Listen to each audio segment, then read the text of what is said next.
The reason why you're not getting ahead is because you don't have capital. What is capital? Is money that's available to invest. Okay. You're making money, but you're not making money that's available to invest. Because when you make money, you have expenses and you spent it all. You bring in $100,000 and you spend $100,000, you have $0 in capital. There's nothing left. So even if you watch this video and you know what to do, if you don't have the money to invest, it's never going to work for you. Here's the good thing. Small changes can make a huge difference. Let's go back to the scenario and do the math. Average American is making $5,000 a month. You spend that $5,000, you have $0 in capital. So let's give you some capital. What if, let's just play offense right now, talk about your income. What if you found a way to make just 10% more? 10%, that's all I'm asking, $500. If you make $500 more and you leave that money available, you have now doubled the average American savings. Now that's just offense. You can also play defense. What if you cut 10% of those expenses? You've been making $5,000 and spending $5,000. What if you only spend $4,500? Now you're saving $500 off of your expenses. So $500 from your income, $500 from your expenses. Now you have $1,000 to work with in capital, and you have quadrupled. Small changes, you have quadrupled the American savings rate, and you're on your way to financial freedom. That's 1, that's 2.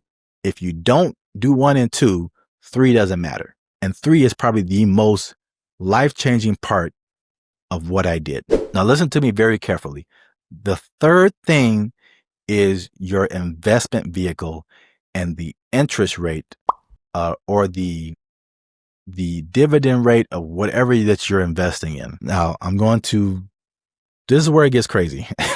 Okay. I'm going to speak this as clearly as I can. And this is the part of the video where you read a disclaimer in the description. I'm not a financial advisor. This is not financial advice. This is for educational and entertainment purposes only. I did not play it safe. And as we go on, you'll see why. This is what I did. I made heavily diversified, practical, and calculated medium to high risk investments with money that I was okay with losing. That was a lot. I'm going to repeat it. I made it heavily diversified, meaning that I spread my money out. Practical and calculated, meaning it wasn't random. I did a lot of research before I did this, and I put it into medium to high risk investments. Why? Because they had a higher rate of return with money that I was okay with losing. Now, did I lose money by doing this? Yes, I was never right all the time. No one is. And that's a good financial point to just stop here and say, stop looking for Superman. Stop looking for Iron Man. This is not a Marvel movie. This is the real world. No one is right all the time. You're looking for these financial gurus to be 1,000% right and tell you every little step to do. Stop looking for that. What you need to find is someone who's just right more than they're wrong. Everyone's going to make mistakes. Everyone's going to lose money at some point in time. Some of the most successful people, if you look at these people and their stories, they've usually lost a crap load of money. They've usually lost thousands or even millions of dollars. They lost it and then they figured out what to do and they build it back up. Quit looking for the people who give you perfect diagrams where the lines just go up and up and they never lost. They never made a mistake. Those are actually the people you should probably not listen to because they might be lying to you. Okay. No one is just flawless in this. So did I lose money? Yes. But did I make more than I lost? Oh yeah. And that's why I'm making this video today. Let me give you an example.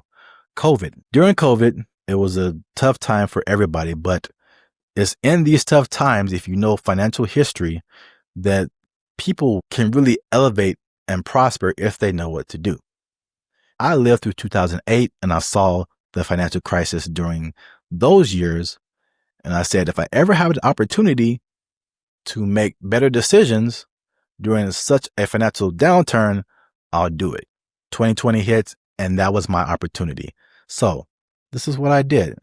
I put $200 into as many companies as I could find in the stock market that had a strong track record, that were just going by fine for years and years and years. And their stock prices were annihilated by COVID. Why? Because I knew COVID was an anomaly and was probably the only thing that caused that depressed stock price, not the workings of the company. So although some of those companies did never recover, I lost some money. A lot of them did recover. And then when they did recover, it was crazy.